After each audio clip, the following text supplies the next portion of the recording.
much, sir. Dear all, I want to say that it is our pleasure to be here to discuss such an important topic such as children's rights and the challenges that are related to them. Today, with Jan, we will discuss the optional protocol on the sale of children, child prostitution, and child pornography. This protocol was adopted by the UN on May 2000 and was entered in force on January 2002. The protocols emphasize the need to international cooperation to combat the violations of the children's rights. As per today, this protocol was signed by 1,023 countries and ratified by 1,077 states, demonstrating the broader global commitment to addressing these critical issues. In this presentation, me and Jan will explore its key provisions and the specific practices that the protocol aims to criminalize. To understand the scope of the protocol, it is important and crucial to define what it's meant by the sale of children. In the Article 2, the protocol defines the sale of children as the transfer of child for remuneration or any form of consideration. This establishes a broad framework to address various exploitative practices. The protocol mandates criminalizations of specific acts, including sexual exploitation, organ transfer for profit, forced child labor, and improper adoption consent. While the sale of children has a clear definition, it is confused with the trafficking, which is very important to differentiate between the trafficking and the sale of children. The trafficking, as defined by the Palermo Protocol, involves requirement, transport, and the control for sex exploitation, often through the coercion or deception. And the sale of children under the optional protocol focuses on transactions involving payment or consideration even without the coercion. For example, the sale of children can occur in cases of improper adoptions or child marriages, even without the elements of the coercion. This distinction is vital for understanding the broader scope of the optional protocol. The sale of children for sexual exploitation is one of the most heinous crimes addressed by the protocol. This includes any transaction where a child is sold to participate in sexual activities, often for monetary or non-monetary benefits.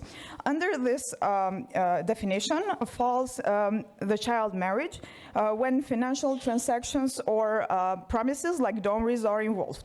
This practice actually leads to a further exploitation and abuse. Beyond sexual exploitation, and the protocol also addresses the other form of the exploitation, such as the organ transfer. The protocol criminalizes the sale of children for organ transfer, focusing on a financial gain. But it separates from altruistic organ donation, such as between siblings, where there is no financial incentive involved. For instance, cases where children are trafficked to supply illegal organ markets are explicitly covered under this protocol. Another major issue is also the forced labor. Forced labor, as per the ILO, Forced Labor Convention, involves work extracted under the threats or coercion, often with little pay or no pay at all. In the examples of the forced labor includes working in agriculture, domestic works, or illegal industries like cannabis farms. It is very important to emphasize here that this is another area where the sale of children overlaps with the trafficking, but yet the protocol's provisions ensure that the focus remains on financial transaction. Another particular sensitive issue addressed by the protocol is the commercial adoption, where the commercial adoption becomes illegal when consent is improperly induced through payment or incentives. Here plays a very huge role the Convention of Hague, where it is strictly prohibits such practices in inter-countries adoption, reinforcing the protocol's aims. Now I will leave the floor to my dear colleague Jan, which will talk about the pornography and the child prostitution.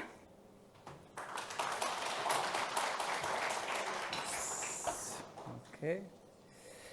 Agnesa, thank you for presenting the sale of children. Now, just to give you a heads up, basically talking about the optional protocol in 15 minutes is not an easy task, so there's a lot that we will leave out. However, what we wanted to focus on is what is criminalized and what is not criminalized. And especially today, we wanted to focus about the issue of where are the gaps. What are some things which are perhaps we say, okay, this should be criminalized, but under this protocol, they are not.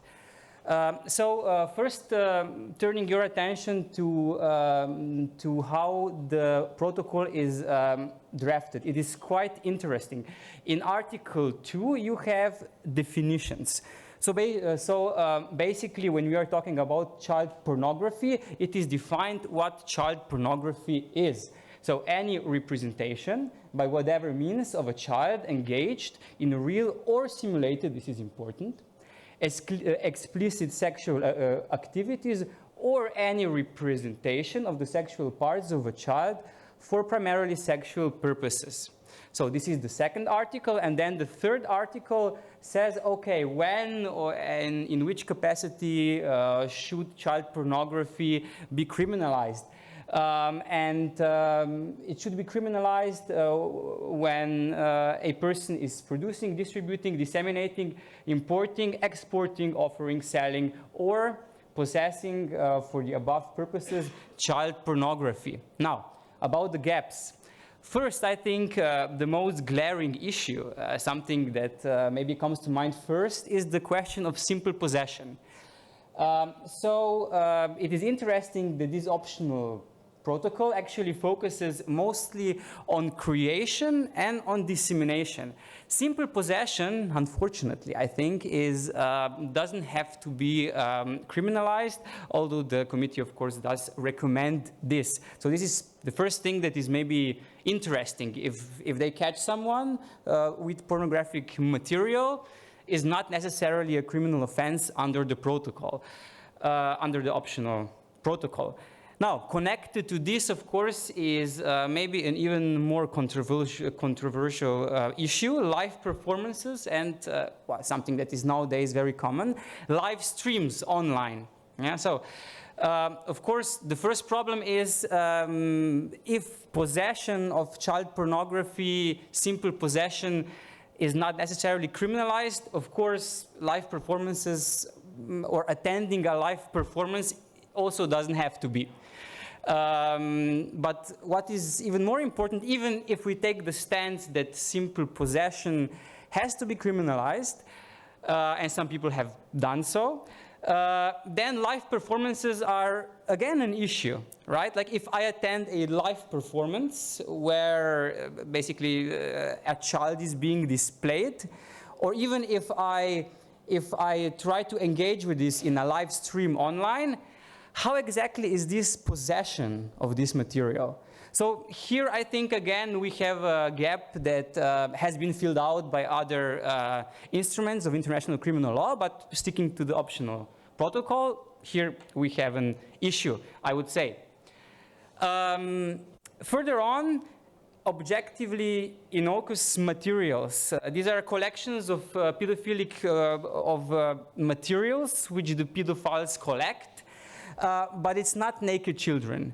It is collections of children just being on the beach, or collections of children in their clothes, and so on. And unfortunately, again, under the optional protocol, this does not have to be criminalized. So creation of this kind of collections and distributing such collections and so on. So again, another gap.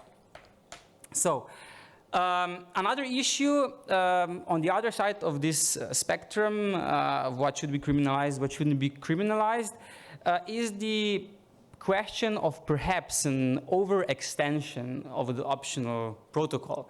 Here, I would like to draw your attention again to three different problems, issues, I would say.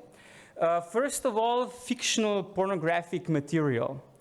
The problem here is, so you have material which you are not sure basically if it depicts children or not.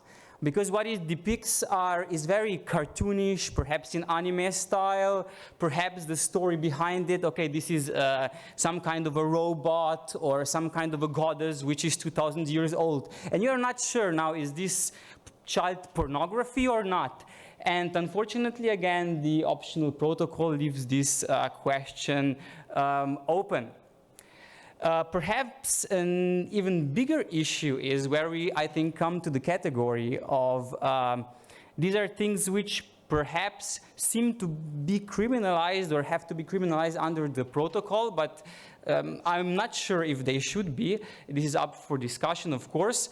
First of all is the issue of artistic expression.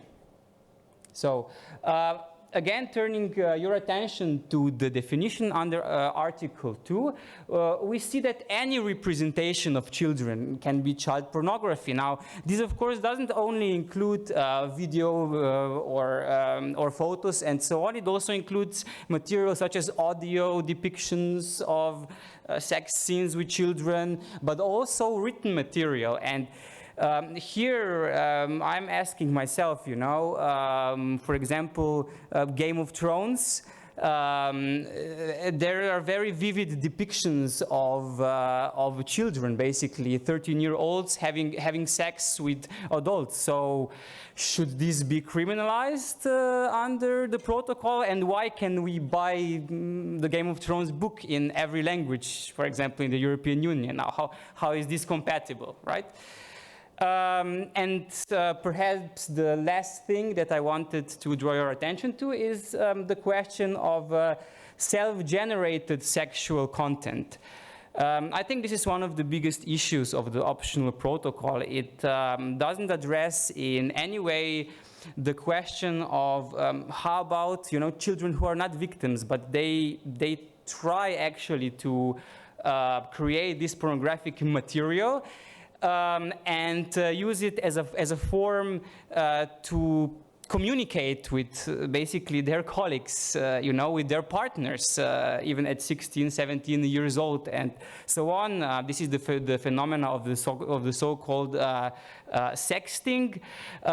So the issue here is there are no exceptions under the optional protocol addressing this issue, although looking at the convention, at least when the child is a victim, there are some exceptions, but these children are not usually victims, you know. For them it's normal, they do sexting, it's normal in their environment, so should we really create criminal offenses trying to ban something that is normal as an expression when children communicate amongst themselves? It's not an easy thing to answer this question, but we should at least think about this, I think. And another issue which I wanted to talk to you about, this concerns not merely the offense of pornography, but the protection age under the optional protocol in general. So it also concerns sale of children, which Agnesa already addressed, and it also addresses other topics which are covered by the optional protocol. So what is the issue here? The issue here is that during the adoption procedure, the countries couldn't agree who is a child, who should be protected. So they decided, okay, it's better not to include this at all. And basically, they did mostly solve the issue by not including it, because the convention is already saying, you know, who is a child. This is every human being below the age of 18 years, except in cases where, according to national law, the majority is attained earlier. Now, this leaves, in my opinion, two big gaps that we should be aware of. First is countries where children attain the majority and at a comparatively early age. Iran springs to mind with 9 years. If a girl is married, she attains majority. This means that under the protocol, she doesn't have to be protected when it comes to pornography and so on. So I think this is a big gap, in my opinion. And the second one is countries, or I should rather say a country, which merely signed but did not ratify the convention. The optional protocol leaves an option where you can sign and ratify the protocol, but you don't necessarily have to ratify the convention. So the United States did that. So they signed the convention, but it's not binding for them. And this leaves, of course, for United States a gap. So countries like this, or United States, in theory, could just set its own definition on what is a child and who should be protected under the optional protocol. And I also have, let's say, a bit of an issue with this approach. With this, I see that our time elapsed. Thank you for your attention, and I hope to see you in the future. Thank you.